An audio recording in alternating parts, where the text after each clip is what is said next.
جیسا کہ حدیث شریف میں ہے کہ من جلس مجلسا لم يذكر اللہ فیہ کان علیہ حسرۃ یوم القیامہ، جو شخص کسی مجلس میں بیٹھا اور پوری مجلس میں اللہ کا ذکر نہیں کیا تو یہ مجلس قیامت کے دن اس کے لیے حسرت بنے گی۔ اور تفسیر قرطبی میں ہے کہ ہر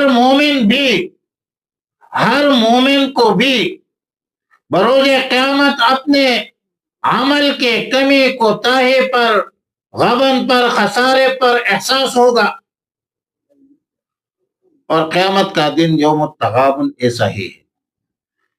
جیسا کہ سورہ مریم میں قیامت کا دن یوم الحسرت آیا ہے، وَأَنذِرْهُمْ يَوْمَ الْحَسْرَةِ، یوم الحسرت، تو حسرت کا دن ہوگا بھائی۔